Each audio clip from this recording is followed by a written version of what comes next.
Adore physics द्वारा प्रस्तुत quantum mechanics के वीडियो लेक्चर सीरीज में आप सभी का बहुत बहुत स्वागत है। ये quantum mechanics video lecture series का 5वां वीडियो है। आज हम लोग परटर्बेशन थ्योरी के बारे में पढ़ने वाले हैं।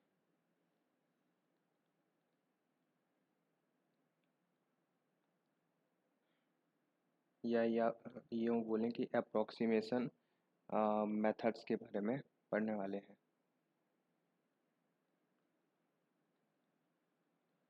Approximation method.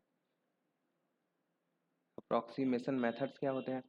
क्वांटम मैकेनिक्स में कुछ स्टैंडर्ड प्रॉब्लम जिसे हमने चैप्टर 3 में कवर किया था पोटेंशियल को, उन स्टैंडर्ड प्रॉब्लम को ही जो है वो पूरी तरह से सॉल्व किया जा सकता है। ठीक है, जबकि बहुत सारे रियल में हमें कुछ ऐसे प्रॉब्लम मिलते हैं जो इन प्रॉब्लम से अलग होते हैं। ठीक है, इनमें कुछ चेंजेस होता है, तब इन्हें क्वांटम मैकेनिक्स में ट्रीट करने के लिए अप्रॉक्सीमेशन मेथड का यूज़ किया जाता है। इन समस्याओं को हल करने के लिए अप्रॉक्सीमेशन मेथड का यूज़ किया जाता है। इसमें जो सबसे क्या बोलना चाहिए, हम लोग का जो फेमस अप्रॉक्सीमेशन मेथड है वो है परटर्बेशन थ्योरी।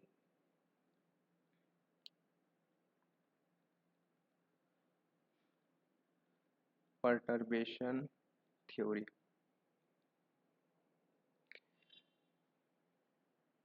परटर्बेशन थ्योरी के अंदर हम लोग पढ़ेंगे non degenerate perturbation theory,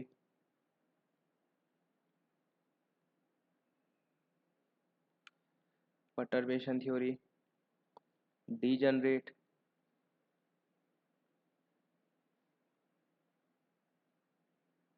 perturbation theory,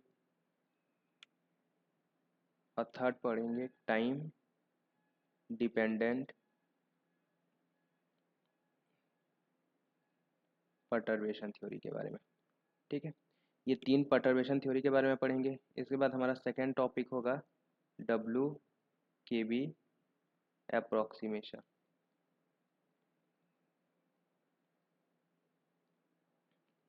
हम लोग अप्रॉक्सीमेशन मेथड में यही 2 मेथड को जो है वो कवर करेंगे। इसके सिवा एक वेरिएशनल मेथड भी होता है, वो एग्ज़ाम पॉइंट ऑफ व्यू से बहुत ज़्यादा इंपॉर्टेंट नहीं है। ये जो टॉपिक है एग्ज़ाम पॉइंट ऑफ व्यू से बहुत ही ज़्यादा इंपॉर्टेंट है। मिनिमम आपको इससे क्वेश्चन 1 से 3 क्वेश्चन, 1 से 2 क्वेश्चन जो है वो हर साल आपको देखने को मिल जाएगा। ठीक है, 1 से 3 क्वेश्चन, बहुत ही इंपॉर्टेंट टॉपिक है। तो इन 2 टॉपिक को आज के वीडियो लेक्चर में हम लोग कवर करेंगे।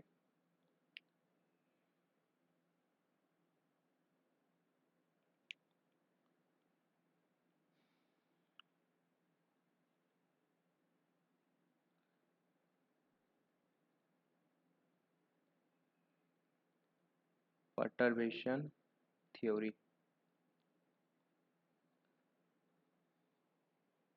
परटर्बेशन थ्योरी क्या होता है? देखो, इस विधि में हम लोग ये मानते हैं कि हमें जो हैमिल्टोनियन प्रॉब्लम का जो हैमिल्टोनियन दिया गया है, ठीक है, गिवन हैमिल्टोनियन मतलब जो दिया गया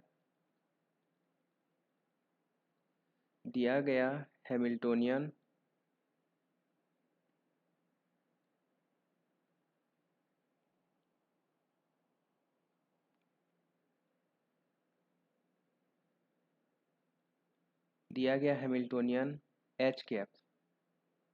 ठीक है, ये क्या होता है, इसे हम लोग 2 हैमिल्टोनियन के सम के फॉर्म में लिख सकते हैं। एक होता है H0 और दूसरा होता है एच कैप डैश।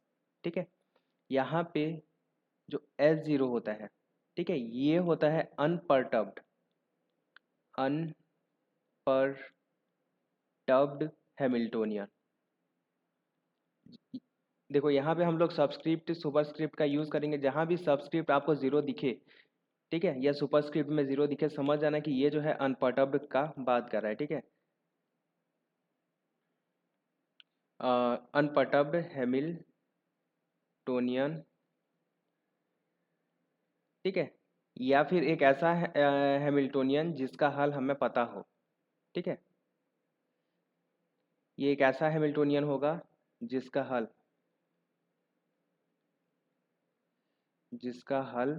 ज्ञात हो। इसका हल हमें ज्ञात होगा। और इसका हल क्या होगा? इसका हल होगा h0 को जब हम लोग किसी वेव फंक्शन साई के ज़ीरो, यहाँ पे इसको ज़ीरो से ही डिनोट करते हैं, ठीक है। ये बता रहा है कि अनपर्टर्ब्ड है, ये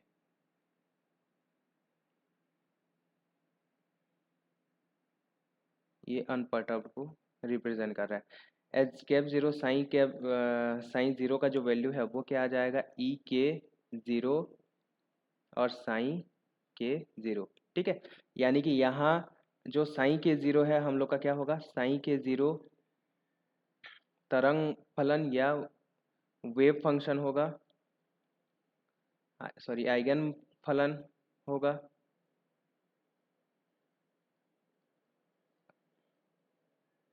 आइगन फलन किसका? एच कैप ज़ीरो का, ठीक है। और ई के क्या होगा? आइगन मान होगा।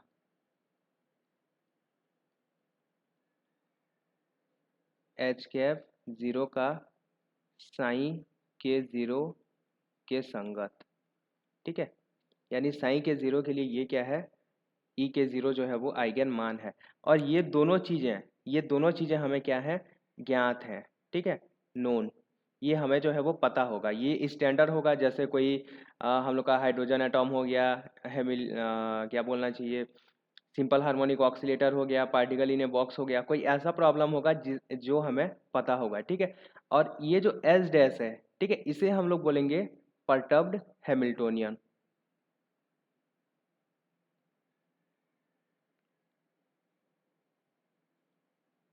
एच डैश कैप, इसे हम लोग बोलेंगे परटर्ब्ड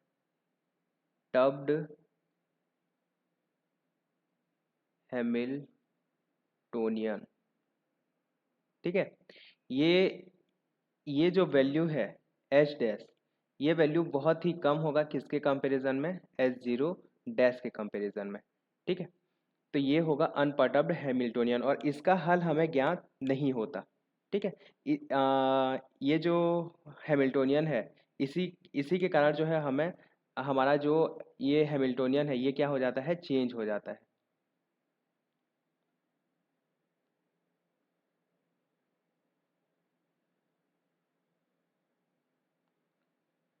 जो दिया गया हैमिल्टोनियन है ये क्या हो जाता है? चेंज हो जाता है इसी हैमिल्टोनियन के कारण, ठीक है।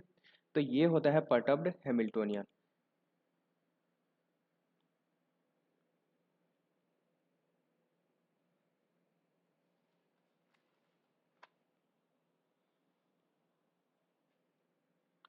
अब इसी हैमिल्टोनियन के अकॉर्डिंग परटर्बेशन थ्योरी को हम लोग दो भागों में डिवाइड करते हैं, ठीक है। अगर हम हमारा जो परटर्ब्ड हैमिल्टोनियन है, परटर्ब्ड हैमिल्टोनियन एच डैश, अगर ये टाइम से इंडिपेंडेंट है, समय पर निर्भर नहीं करता है, ठीक है, समय पर निर्भर नहीं करता, तब हम लोग यूज़ करते हैं time independent independent perturbation perturbation theory का, ठीक है। और अगर हमारा हैमिल्टोनियन एच डैश समय पर निर्भर करता है, ठीक है, समय पर निर्भर करता है, तब ये क्या होगा? तब हम लोग किसका यूज़ करेंगे? टाइम डिपेंडेंट परटर्बेशन थ्योरी का यूज़ करेंगे, ठीक है। इस हैमिल्टोनियन एच के अकॉर्डिंग हमें पता चलेगा कि हमें time independent perturbation theory use करना है या time dependent perturbation theory use करना है, ठीक है। अब यहाँ पे देखते हैं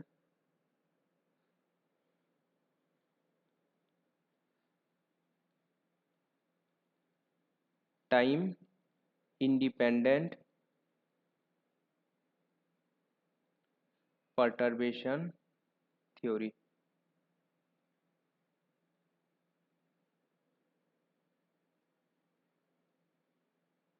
टाइम इंडिपेंडेंट परटर्बेशन थ्योरी। इसमें भी केस फर्स्ट क्या होगा, non degenerate case, non D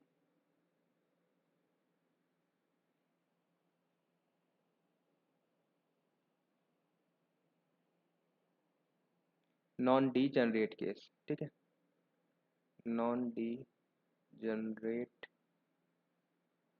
case. Non degenerate case इसमें क्या होगा,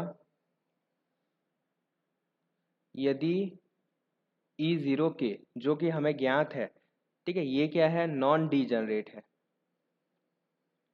नॉन डी जनरेट है, ठीक है, नॉन डीजनरेट यानी कि एक ऊर्जा के इसके संगत एक ही जो है वो तरंग फलन है, एक ऊर्जा के संगत एक ही तरंग फलन है, तब उसे हम लोग क्या बोलेंगे, नॉन डीजनरेट बोलेंगे। तो ये जो ई जीरो के है जो हमें ज्ञात है, ठीक है, ये किसका आइगन वैल्यू है, एच जीरो का आइगन वैल्यू है, ठीक है, तो इसे हम लोग क्या बोलेंगे, तब हम लोग किसका यूज करेंगे, नॉन डीजनरेट परटर्बेशन थ्योरी का यूज करेंगे, ठीक है।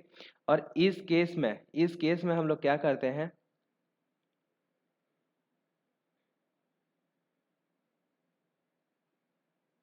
इस स्थिति में इस स्थिति में कुल हैमिल्टोनियन यानी टोटल जो हैमिल्टोनियन है, हैमिल्टोनियन को निम्न प्रकार से लिखा जा सकता है, निम्न प्रकार से लिखा जा सकता है, लिखा जा सकता है। इतना थ्योरी नहीं लिखूंगा, बहुत मतलब इसमें टाइम लग जाता है। ये क्या आ जाएगा, H cap equal to H zero था, ठीक है, एच जीरो कैप था, ये एच जीरो कैप, ठीक है, plus lambda H one plus lambda square H two plus lambda cube H three. इस टाइप से जो है हम लोग हैमिल्टोनियन जो कुल हम लोग का दिया गया जो हैमिल्टोनियन है एच कैप, इसे हम लोग एच जीरो जिसका हल हमें पता है, और जो परटर्बेशन पार्ट है उसे लैम्डा एक पैरामीटर लैम्डा के साथ मल्टीप्लाई करके lambda H one plus lambda H two plus lambda H three के टर्म में जो है वो लिख सकते हैं, ठीक है। यहाँ यहाँ लैम्डा जो है एक क्या है, पैरामीटर है, पैरामीटर या हिंदी में हम लोग इसे क्या बोलते हैं, प्राचाल, एक प्राचाल है। और इसका चयन इस प्रकार करते हैं, ठीक है, हम लोग इसका चयन इस प्रकार करते हैं कि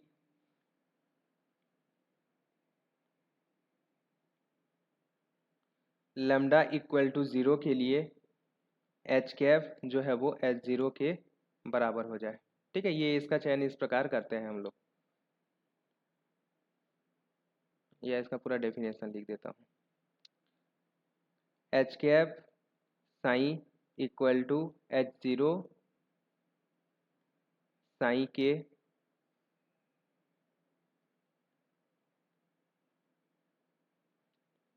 Sai zero K equal to E K zero psi के, ठीक है, इसका वैल्यू हमें इस टाइप से मिले, ये होता है, ठीक है। और यहाँ भी ये लैम्डा लैम्डा को क्या बोल लैम्डा का जो पावर रहता है, ठीक है, उसे ये क्या मतलब निर्धारित करता है, परटर्बेशन की कोटि, ऑर्डर ऑफ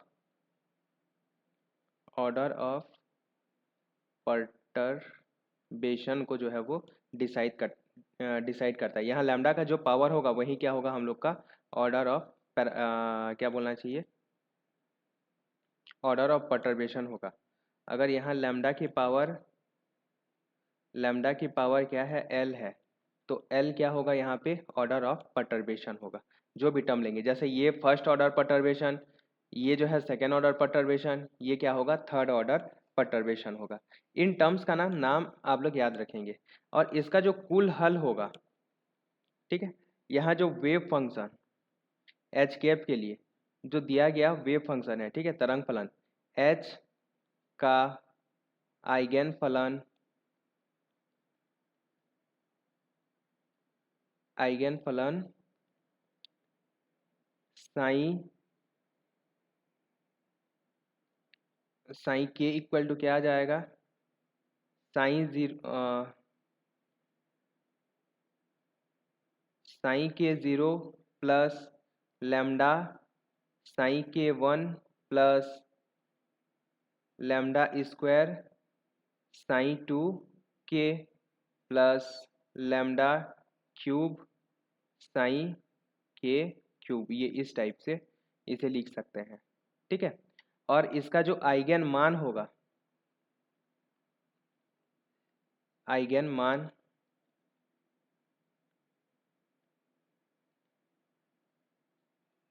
ई के जो होगा ये क्या होगा, ई के 0 प्लस लैम्डा ई के 1 प्लस लैम्डा स्क्वायर ई के 2।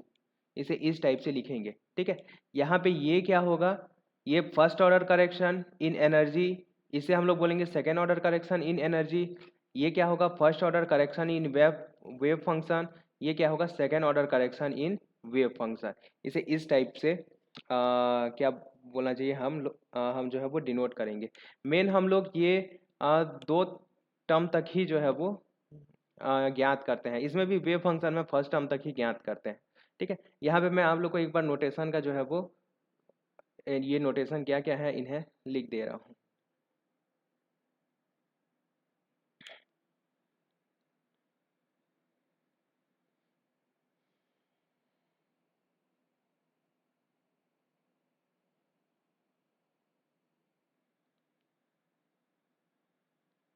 साइन के 1 इसका मतलब है first order correction, first order correction in wave function, ठीक है। ये क्या होता है, प्रथम कोटि का सुधार, ठीक है, ऐसा बोल सकते हैं। साइन 2 के ये क्या होगा, second order correction in wave function.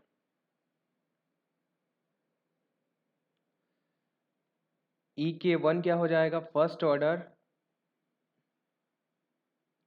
Correction in energy,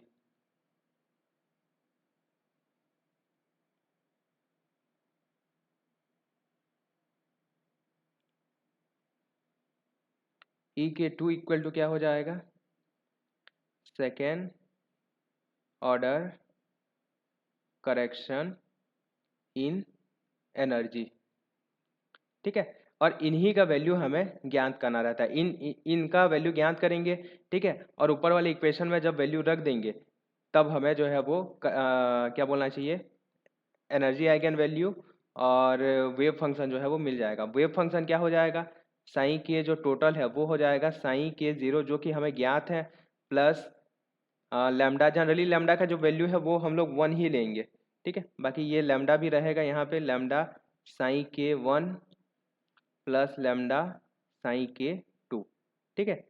और जो हम लोग का एनर्जी का जो वैल्यू होगा ई के, इसका वैल्यू आ जाएगा ई के 0 प्लस लैम्डा ई के 1 प्लस लैम्डा स्क्वायर ई के 2, ठीक है। ये वैल्यू जो है हमें ज्ञात करना रहता है।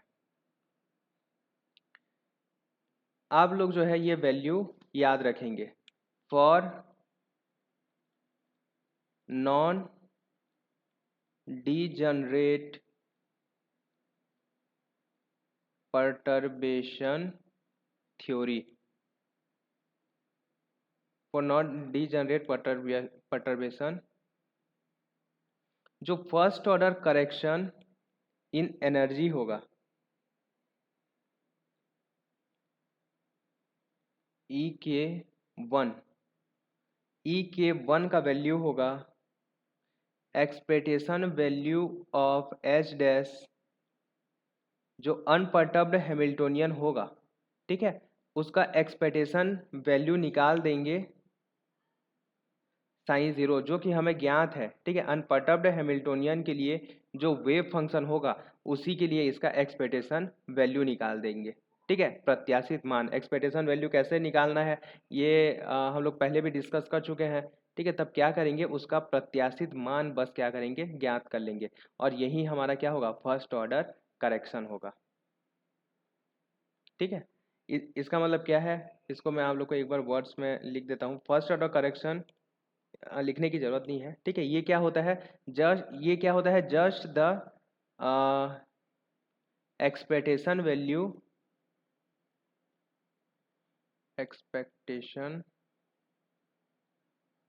Value of H dash cap unperturbed Hamiltonian in the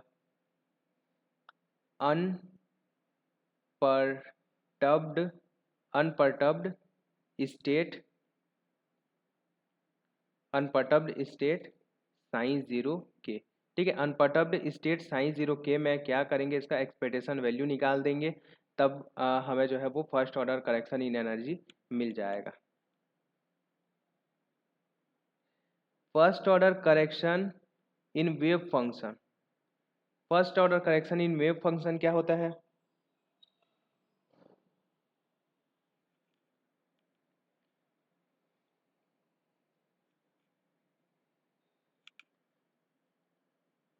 summation over L, और यहाँ L is not equal to K. यहाँ पे देखो, यहाँ पे के आया है ना, के वाला यहाँ पे वेव फंक्शन हमें निकालना है, ठीक है। तो यहाँ एल जो है वो के के बराबर नहीं होगा, ठीक है। और यहाँ पे ये आ जाएगा हम लोग का sine zero L H dash sine zero के अपॉन ई के ज़ीरो जो हमें ज्ञात होगा, ठीक है, ई एल ज़ीरो, और यहाँ पे ये आ जाएगा साइन एल ज़ीरो, ठीक है। ये होता है हम लोग का फर्स्ट ऑर्डर करेक्शन, ठीक है। यानी जो भी ज्ञात हमें वेव फंक्शन होगा उसके लिए हम लोग हैमिल्टोनियन परटर्ब्ड हैमिल्टोनियन का क्या निकाल लेंगे, एक्सपेक्टेशन वैल्यू निकाल लेंगे, ठीक है। और ये इस फॉर्मूले में वैल्यू रख देंगे, ठीक है, तब ये जो है हमें मिल जाएगा, ठीक है, फर्स्ट ऑर्डर करेक्शन। ये फॉर्मूला आप लोग याद रखेंगे।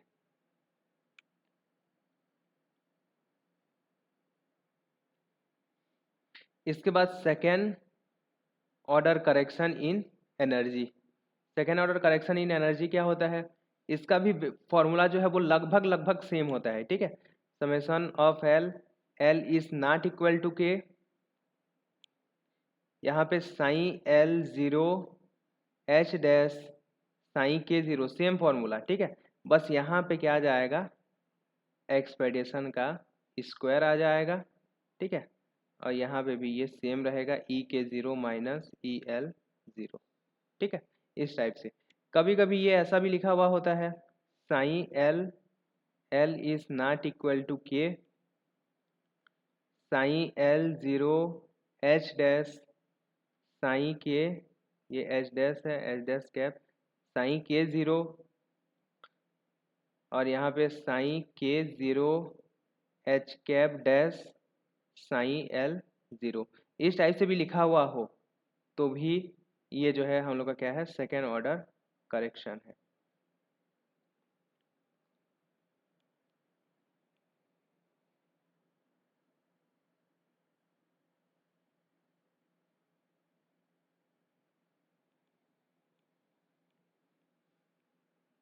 ठीक है, तो ये तीन फॉर्मूला जो है आप लोग को याद रखना है। मैक्सिमम हम लोग को फर्स्ट ऑर्डर तक ही सेट एग्जाम में पूछना चाहिए, क्योंकि इसका जो कैलकुलेशन है, एक्सपेक्टेशन वैल्यू निकालना थोड़ा सा डिफिकल्ट होता है, ठीक है। इसमें बहुत ज़्यादा कैलकुलेशन लगता है, खासकर इंटीग्रेशन वगैरह लगता है, ठीक है। तो ये होता है हम लोग का डीजनरेट परटर्बेशन थ्योरी। इसके क्वेश्चन जो है प्रैक्टिस करेंगे तब ये कॉन्सेप्ट आप लोग को और क्लियर होगा, ठीक है। इसके बाद नेक्स्ट है हम लोग का, इसके एप्लीकेशंस देख लेते हैं।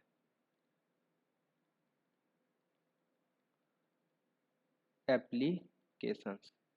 एप्लीकेशंस में हम लोग का पहला आएगा हीलियम एटॉम।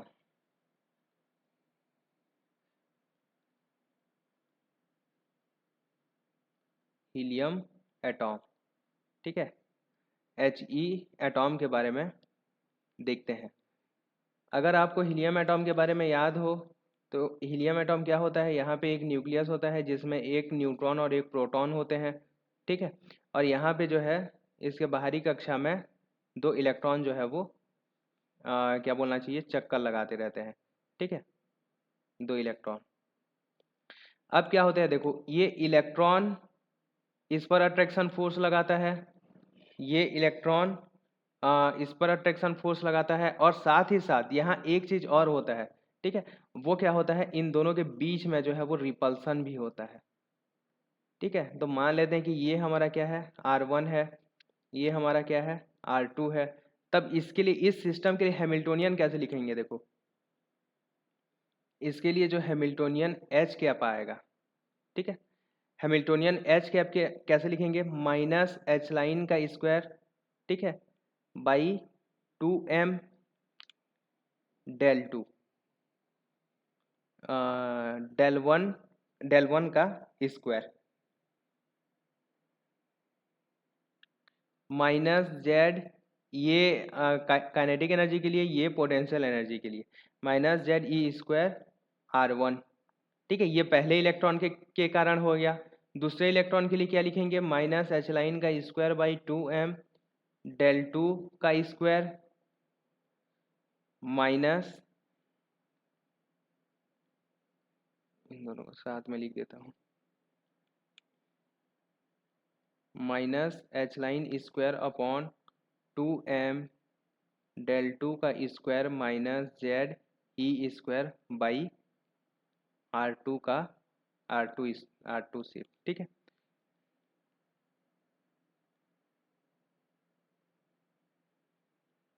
और साथ ही साथ इन दोनों के इंट्रैक्शन, प्रतिकर्षण के कारण, इलेक्ट्रॉन और इलेक्ट्रॉन के बीच में प्रतिकर्षण भी होगा, तो इनके प्रतिकर्षण के कारण एक एक्स्ट्रा टर्म आता है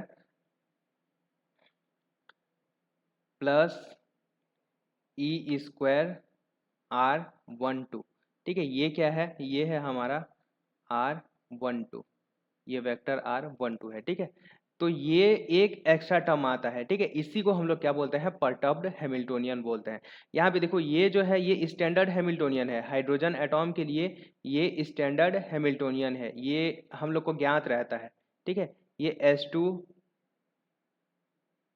ये H2 का वैल्यू भी हमें क्या है, ज्ञात है, ठीक है। ये दोनों जो है इन्हें हम लोग बोलेंगे अनपर्टर्ब्ड हैमिल्टोनियन, ठीक है, ये मतलब ये और ये जो है वो अनपर्टर्ब्ड हैमिल्टोनियन है, ठीक है। और ये क्या है, हम लोग का पर्टर्ब्ड हैमिल्टोनियन, यानी कि यहाँ पे H डैश का जो वैल्यू है वो क्या आ जाएगा, ई स्क्वायर अपॉन R12, ठीक है, ये ई स्क्वायर अपॉन R12 आ जाएगा।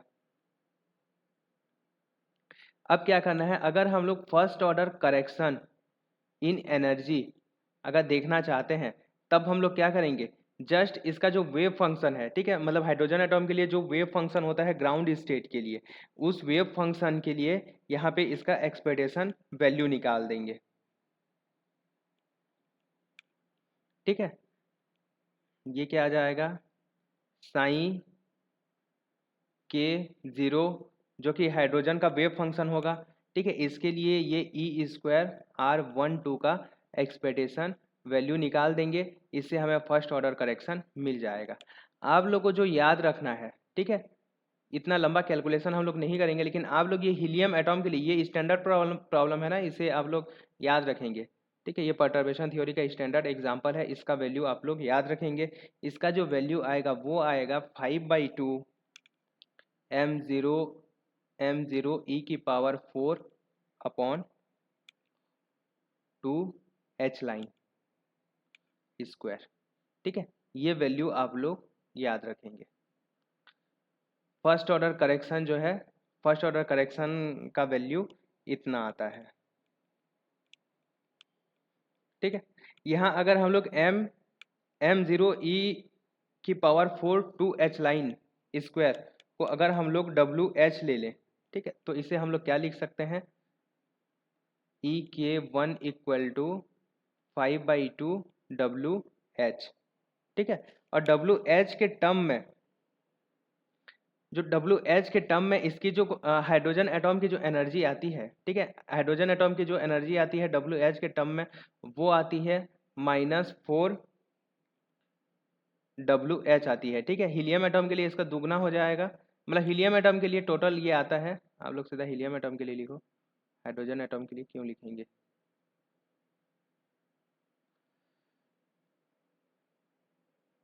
जो ज्ञात है हमें, ठीक है, E0K इसका वैल्यू आता है -8 WH, ठीक है। यानी कि देखो, जब अनपर्टर्ब्ड था, जब ये इंटरेक्शन नहीं हो रहा था दोनों इलेक्ट्रॉनों के बीच, तब उसकी जो ऊर्जा थी वो क्या थी, -8 WH। लेकिन पर्टर्बेशन होने के बाद, ठीक है, जो E टोटल होगा, EK इक्वल टू क्या आ जाएगा, EK0 प्लस EK1, क्या आ जाएगा, EK1। यानी कि कुल कितना आ जाएगा यहाँ पे, -8 प्लस 5/2 WH आ जाएगा, ठीक है। इसका वैल्यू कितना आ जाएगा, -11/2 WH, ठीक है। यानी कि वैल्यू जो है वो कम हो जाता है, ठीक है। पर्टर्बेशन आने के कारण इसका जो वैल्यू है वो क्या हो जाता है, कम हो जाता है, ये याद रखेंगे।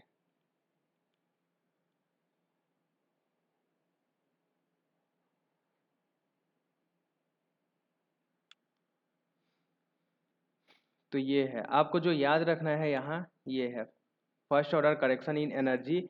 अगर हीलियम एटॉम के लिए पूछता है तो डायरेक्ट ये फॉर्मूला आप लोग को यूज़ करना है, ठीक है।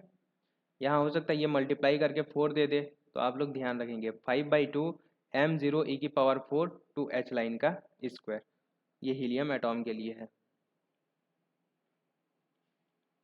इसके बाद सिंपल हार्मोनिक ऑक्सीलेटर के लिए, इसका सेकेंड एग्जाम्पल है सिंपल हार्मोनिक ऑक्सीलेटर के लिए, ऑक्सीलेटर के लिए करेक्शन इन एनर्जी। अब मान लेते हैं कि जो हमारा परटर्ब्ड हैमिल्टोनियन है, ठीक है, यहाँ पहला केस, फर्स्ट केस, जो परटर्ब्ड हैमिल्टोनियन है वो क्या है, B ½ BX है, ठीक है। H डैश इक्वल टू क्या है, ½ BX है। तब इस केस में, तब इस केस में जो कुल हैमिल्टोनियन है वो क्या आ जाएगा, इसका स्टैंडर्ड हैमिल्टोनियन -H लाइन का square by 2m del 2 by del x का स्क्वायर प्लस VX। इसके लिए सिंपल हार्मोनिक ऑक्सीलेटर के लिए जो पोटेंशियल है वो क्या होता है, 1/2 KX स्क्वायर होता है, ठीक है, प्लस यहाँ पे क्या आ जाएगा 1/2 BX। ये है हम लोग का H डैश परटर्बेशन, ठीक है। और ये क्या है हम लोग का अनपर्टर्ब्ड हैमिल्टोनियन H0 क्या, ठीक है। अब उस केस में क्या करेंगे, अगर हम लोग फर्स्ट ऑर्डर करेक्शन लें, first order correction in energy, तो ये क्या आ जाएगा, जो भी hydrogen sorry simple harmonic oscillator के लिए जो वेव फंक्शन होगा उसी के लिए हम लोग क्या निकाल लेंगे, इसका एक्सपेक्टेशन वैल्यू निकाल लेंगे। यानी कि एक्सपेक्टेशन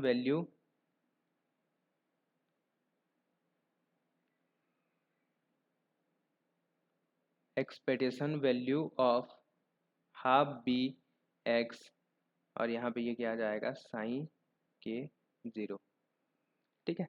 यहाँ पे ½ BX कॉमन निकल जाएगा। अगर आपको याद हो सिंपल हार्मोनिक ऑक्सीलेटर के लिए x का जो एक्सपेक्टेशन वैल्यू होता है वो क्या होता है, 0 होता है, ठीक है। ये क्या हो जाएगा, 0 हो जाएगा। क्यों 0 हो जाएगा, क्योंकि expectation value of x equal to 0 होता है। अगर आप लोग याद करें तो एक्सपेक्टेशन वैल्यू ऑफ x की पावर 2n+1, ठीक है, 0 होता है। यानी कि x की विषम घात के लिए, विषम घात के लिए इसका जो एक्सपेक्टेशन वैल्यू होता है वो क्या होता है, 0 होता है।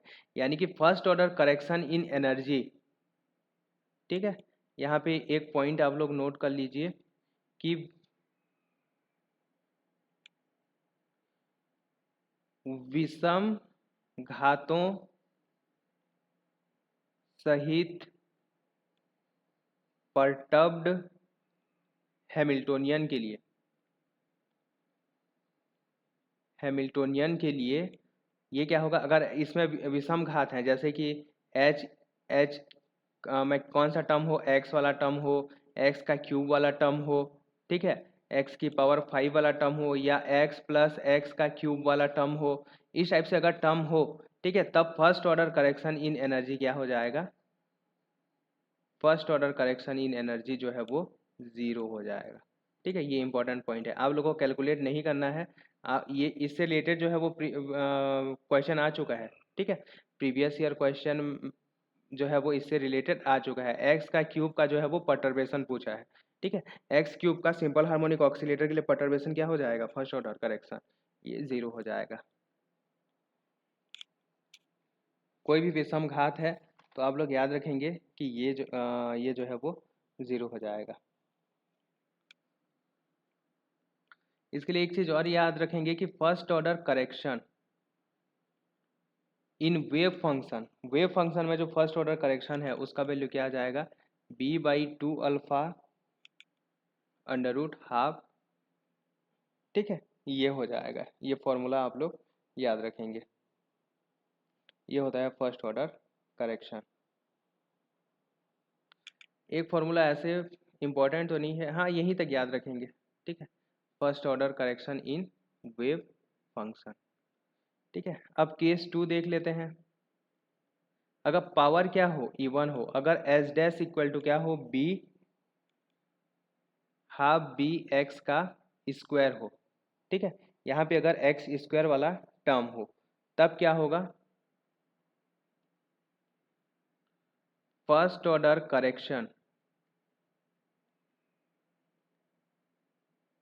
एनर्जी में फर्स्ट ऑर्डर करेक्शन का जो वैल्यू है, ठीक है, ये आ जाएगा b/4 H line square by M के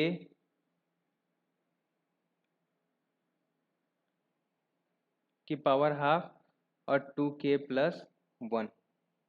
ठीक है, यहाँ पे ये जो k है ये फोर्स कांस्टेंट वाला k है, और यहाँ पे ये जो k है ये क्वांटम नंबर, ये वाला k है। ठीक है, ये वाला k है, ये यहाँ पे इसे अलग कलर में लिख देता हूँ, कंफ्यूज हो जाओगे फिर।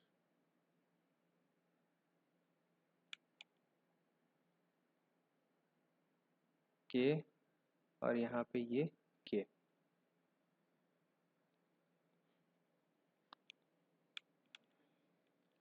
और अगर एच डैश क्या हो, 1/2 बी एक्स की पावर 4 हो, तब first order correction in energy क्या आ जाएगा, 3/4 half B H line omega by K का होल स्क्वायर। ठीक है, ये किस केस के लिए है, अगर H dash is proportional to X square है, और ये किस केस के लिए है, H dash is proportional to X की पावर 4 है।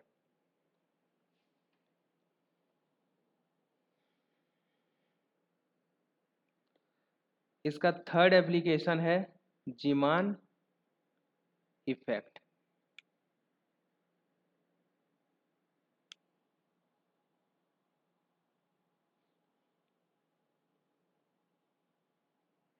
जीमान इफेक्ट हमें कब देखने को मिलता है, जब हम लोग किसी एटॉम को कहाँ रखते हैं, मैग्नेटिक एक्सटर्नल मैग्नेटिक फील्ड में रखते हैं। ठीक है, एक्सटर्नल मैग्नेटिक फील्ड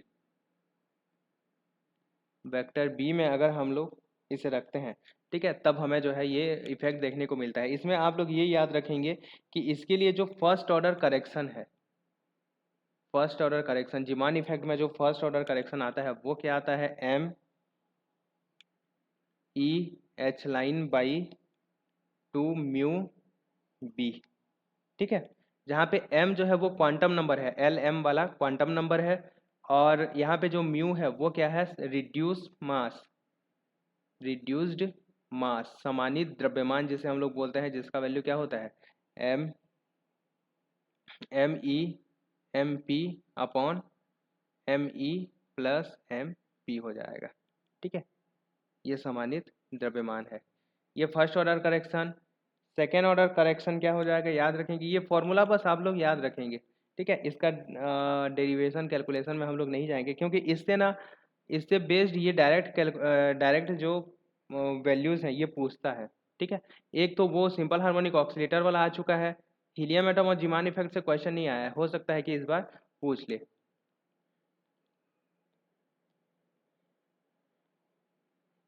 ठीक है, नेक्स्ट देखते हैं हम लोग डीजनरेट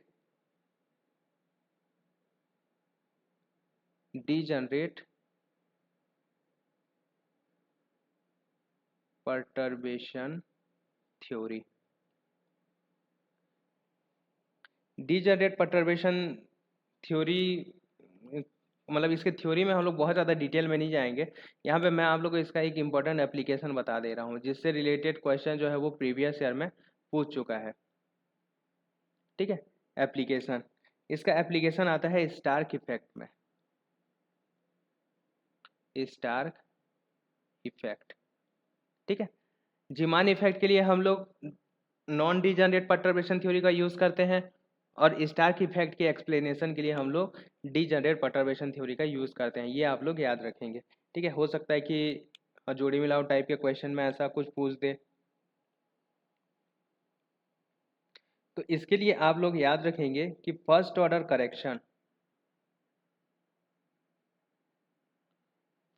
करेक्शन इन एनर्जी का जो वैल्यू होता है वो ज़ीरो होता है। किसके लिए, स्टार्क इफेक्ट के लिए। ठीक है, किसके लिए, ये कौन सा, किस स्टेट के लिए, ग्राउंड स्टेट के लिए। ग्राउंड स्टेट के लिए जो फर्स्ट ऑर्डर करेक्शन होता है वो क्या होता है, ज़ीरो होता है। और E के 2 सेकेंड ऑर्डर करेक्शन। ठीक है, सेकेंड ऑर्डर करेक्शन जो होता है वो होता है 3E A0। किसके लिए, नहीं ये सेकेंड ऑर्डर नहीं, फर्स्ट ऑर्डर ही है, सेकेंड फर्स्ट एक्साइटेड स्टेट के लिए है। First order correction in first excited state. ठीक है, फर्स्ट एक्साइटेड स्टेट के लिए जो फर्स्ट ऑर्डर एनर्जी में करेक्शन होता है वो क्या होता है, 3E0 होता है। ठीक है, ये जो है आप लोग का पूछ चुका है, ये प्रीवियस ईयर क्वेश्चन है। ठीक है, तो इससे जो क्वेश्चन आ रहा है ना वो इसी टाइप से जो है वो क्वेश्चन पूछता है।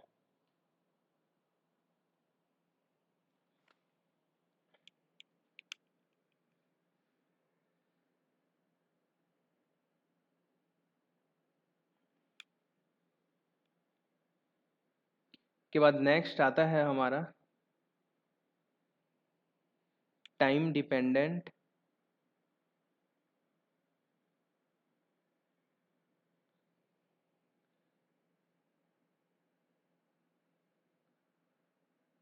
Perturbation theory. ठीक है, अब टाइम डिपेंडेंट परटर्बेशन थ्योरी क्या होता है, देखो। टाइम डिपेंडेंट परटर्बेशन थ्योरी में हमारा जो हैमिल्टोनियन एच डैश होगा वो क्या होगा, टाइम डिपेंडेंट होगा, टाइम डिपेंडेंट होगा। ठीक है, और टाइम डिपेंडेंट परटर्बेशन थ्योरी में हम लोग क्या ज्ञात करते हैं, जैसे जैसे टाइम चेंज होते जाता है, ठीक है, तब जो हमारा सिस्टम है वो साइन के से, साइन आई से इनिशियल स्टेट, साइन आई से साइन के में ट्रांजिशन ट्रांजिशन की या संक्रमण की प्रोबेबिलिटी,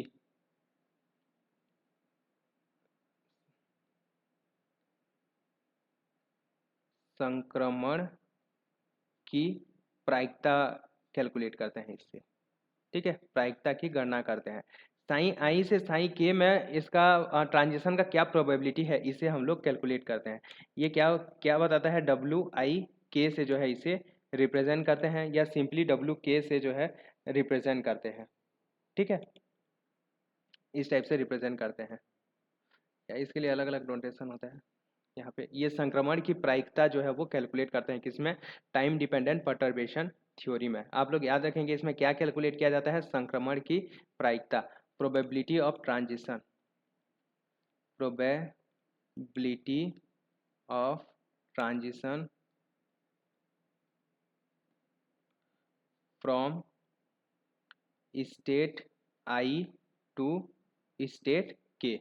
ठीक है, इसमें जो है संक्रमण की प्रायिकता जो है वो कैलकुलेट करते हैं। इसका वैल्यू क्या होता है, अगर आप लोग इसका फॉर्मूला देखें तो ए के इक्वल टू होता है 1/i/h line integration of 0 to t के h डैश m e की power iota omega K M T D T.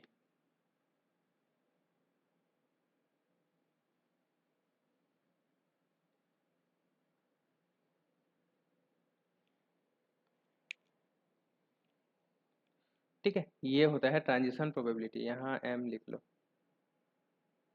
ये एम से के में ये जो है ट्रांजिशन है। ठीक है,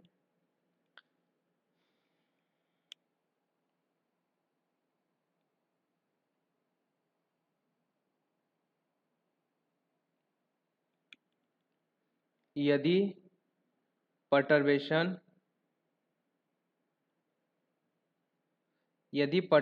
कांस्टेंट हो, ठीक है, कांस्टेंट हो तो ए के टी के मॉड का स्क्वायर जो होता है, इसका वैल्यू होता है 4 into expectation value of K H dash M by H line square omega M K का square sine square omega K M T by H line, sorry 2। ठीक है, ये होता है अगर परटर्बेशन क्या हो, कांस्टेंट हो। नहीं तो ये फॉर्मूला जो है आप लोग याद करेंगे, इस तरह से हम लोग कैलकुलेट करते हैं। इसके बाद इसमें एक इम्पॉर्टेंट टर्म आता है हम लोग का Fermi golden rule. Fermi golden rule,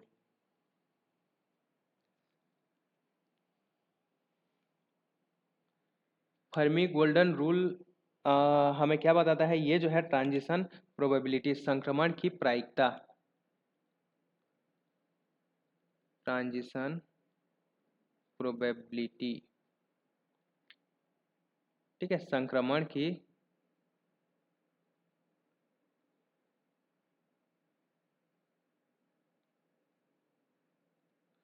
संक्रमण प्रायिकता को बताता है।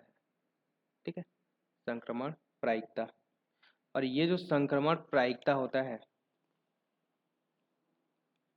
W के M, स्टेट M से K में ट्रांजिशन के लिए जो प्रायिकता होता है वो होता है 2 पाई बाई एच लाइन रो के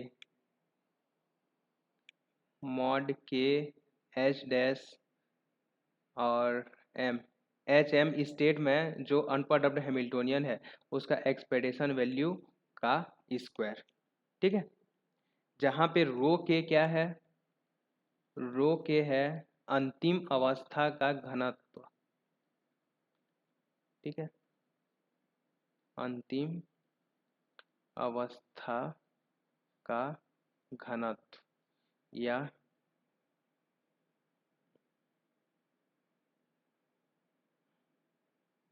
घनत्व। ठीक है, या इसे हम लोग क्या बोलेंगे, density of final state, density of final state. ठीक है, ये जो है रो के, ये जो है रो के अंतिम अवस्था के घनत्व के क्या होता है, समानुपाती होता है डब्ल्यू के एम, आप लोग याद रखेंगे। और एच डैश के क्या बोलना चाहिए, एक्सपेक्टेशन वैल्यू के स्क्वायर के बराबर होता है। ये फॉर्मूला बहुत इंपॉर्टेंट है, इसे आप लोग याद रखेंगे। Transition probability most of the case हम लोग इसी से ज्ञात करते हैं, ठीक है।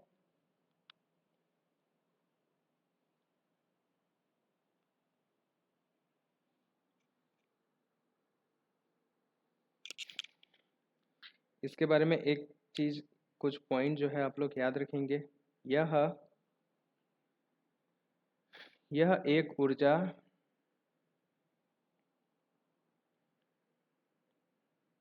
के सतत यानी कि continuous value of energy,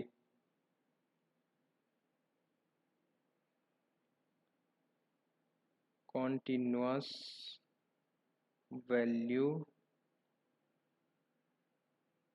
of energy, ठीक है। ये कॉन्टिन्यूअस वैल्यू ऑफ एनर्जी के लिए अशून्य होता है, ठीक है। अशून्य या नॉन ज़ीरो होता है, अशून्य होता है। WKM इज प्रोपोर्शनल टू रो के, ये अंतिम अवस्था के ऊर्जा घनत्व के समानुपाती होता है, ठीक है। तथा WKM is proportional to expectation value of perturbed Hamiltonian in state KM और इसके स्क्वायर के समानुपाती होता है, ठीक है। ये 3 पॉइंट जो है फर्मी गोल्डन रूल के बारे में याद रखेंगे, ठीक है। तो ये होता है हम लोग का परटर्बेशन थ्योरी। इसके बाद सेकेंड देखते हैं हम लोग WKB अप्रोक्सीमेशन। यहाँ WKB का फुल फॉर्म क्या होता है? वेंटजेल क्रेमर्स ब्रिलियन ब्रिलुइन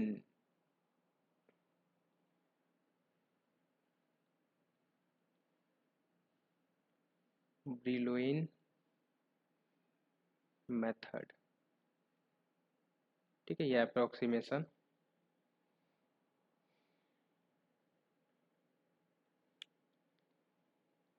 ये जो परटर्बेशन थ्योरी है, ठीक है, slowly varying potential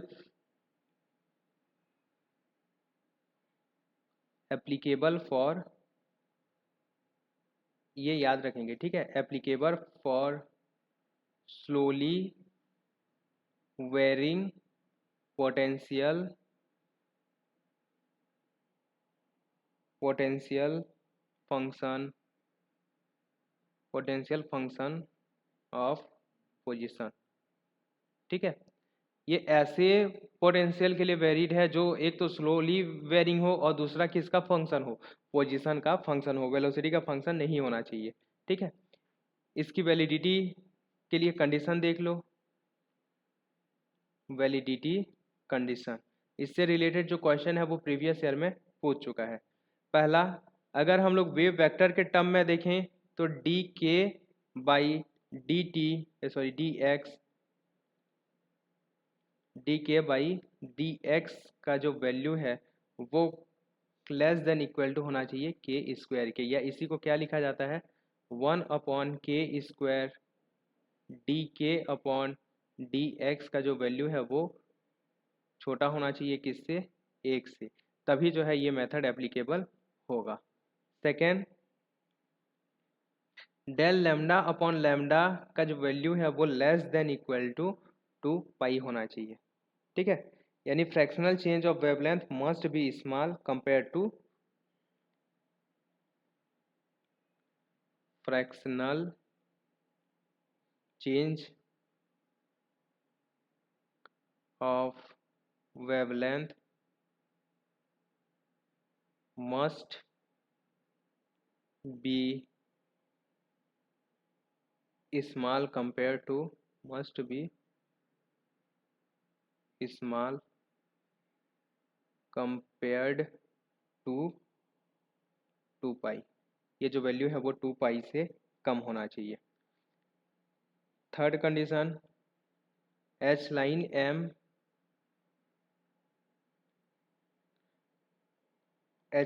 M del V by del X, ये पोटेंशियल के टर्म में है, ठीक है। Del V by del X का जो वैल्यू है वो 2m ई माइनस वी की पावर 3/2 से क्या होना चाहिए, कम होना चाहिए। और इसी से रिलेटेड जो है वो क्वेश्चन पूछा हुआ था, ठीक है।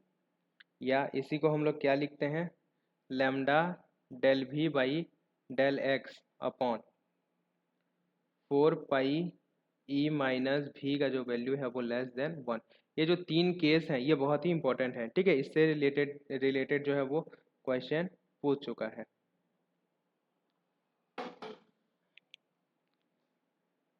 यहाँ पे इस मेथड के बारे में मैं आप लोग को थोड़ा सा बता दूं तो ये मेथड किस पे बेस्ड है, एक्सपेंशन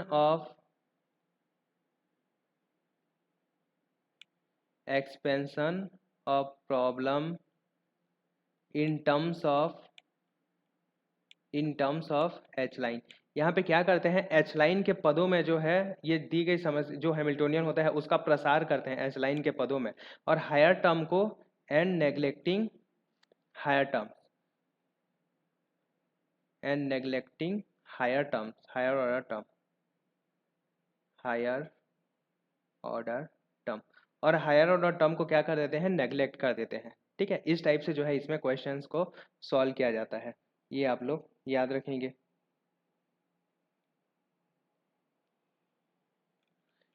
ये जो है क्लासिकल मेथड की तरह होता है, ठीक है। यहाँ पे एक और पॉइंट लिख लेंगे, क्लोज टू क्लासिकल मेथड, ठीक है, क्लासिकल मेथड। और एक चीज़ याद रखेंगे कि not valid at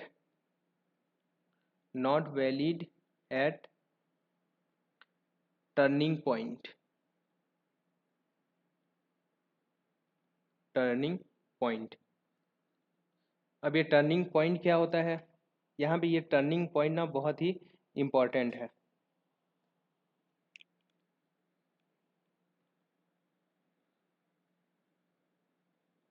turning point, turning point क्या होता है, जैसे मान लेते हैं हमारे पास ये पोटेंशियल है, ठीक है। यहाँ पे एक पोटेंशियल है, यहाँ पे एक कोई पार्टिकल हम लोग लाते हैं जिसकी ऊर्जा क्या है, ई है, ठीक है। ई ऊर्जा का कोई पार्टिकल है, तब क्या करेगा, इसकी ऊर्जा ई है, तो ये जो है इन दोनों के पॉइंट में ही क्या करेगा, मोशन करेगा, ठीक है।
पार्टिकल जो है टर्निंग पॉइंट के बीच में ही मोशन करेगा, ठीक है।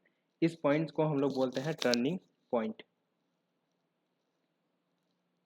टर्निंग पॉइंट हम लोग कैसे निकालते हैं, हम लोग वी ऑफ एक्स जो पोटेंशियल दिया हुआ है उसे अगर ऊर्जा के बराबर रख देते हैं, ठीक है, तब हमें टर्निंग पॉइंट मिल जाता है, ठीक है। यहाँ पे टर्निंग पॉइंट क्यों इम्पॉर्टेंट है, क्योंकि यहाँ पे जो वैल्यू हम लोग कैलकुलेट करते हैं, ठीक है, ई का जनरली डिपेंडेंसी चेक करते हैं हम लोग कि ये किस तरह से जो है वो डिपेंड करेगा क्वांटम नंबर एन पे, या कोई और क्वांटिटी है एम पे, ये किस तरह से जो एनर्जी है वो डिपेंड करेगा, ये कैलकुलेट करने के लिए हम लोग इसका यूज़ करते हैं, ठीक है। यहाँ पे तीन तरह के जनरली प्रॉब्लम होते हैं। फर्स्ट प्रॉब्लम क्या है, स्मूथ बाउंड्री,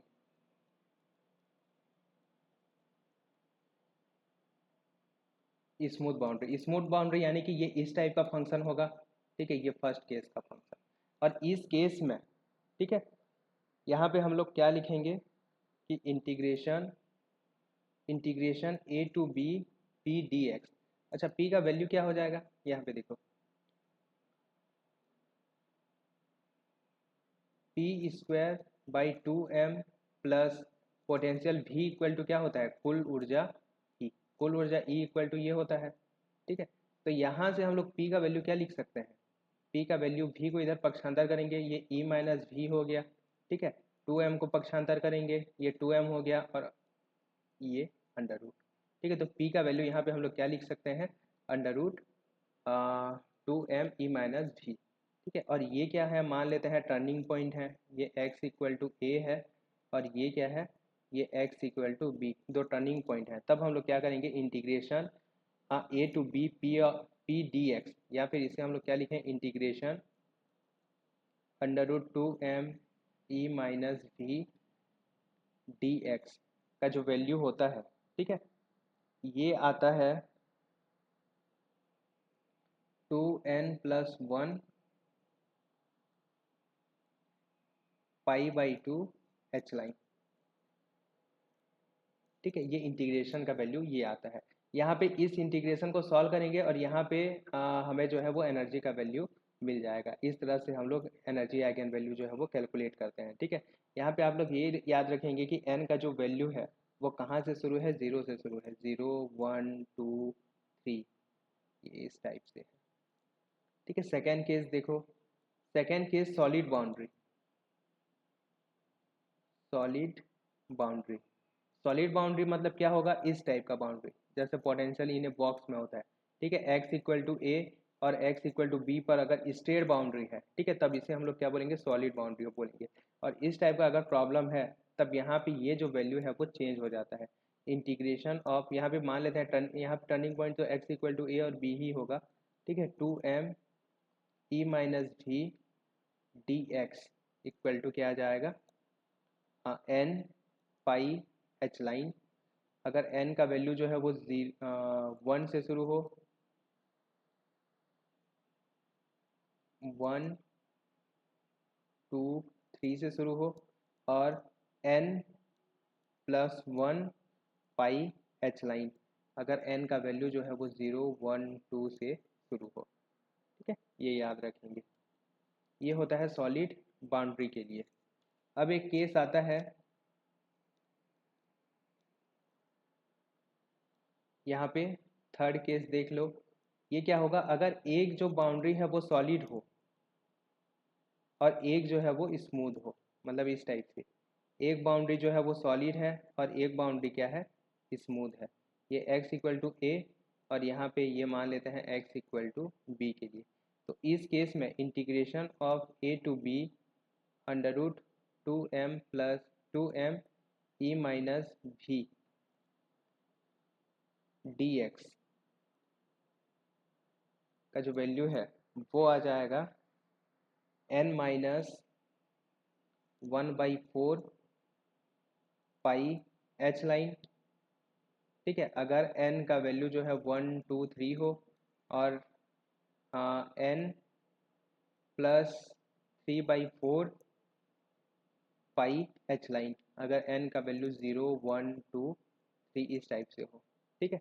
तो ये तीन केस जो है हम लोग पढ़ते हैं। इससे रिलेटेड क्वेश्चन प्रैक्टिस करेंगे तो आप लोग को समझ में आ जाएगा। वैसे ये सब इंपॉर्टेंट नहीं है, बस ये फॉर्मूला आप लोग याद रखिए कि इसका वैल्यू क्या होता है अलग अलग बाउंड्री के लिए, और बाकी इसका जो वैलिडिटी कंडीशन इसी सब से है क्वेश्चन बार बार आया है, ठीक है। तो ये था हम लोग का अप्रॉक्सीमेशन मेथड। इसमें बहुत ज़्यादा डिटेल में हम लोग नहीं पढ़ेंगे क्योंकि सेट में जनरली डिटेल लेवल के जो क्वेश्चन है वो नहीं पूछते, इससे थ्योरी बेस्ड ही क्वेश्चन जो है वो बार बार पूछा जाता है।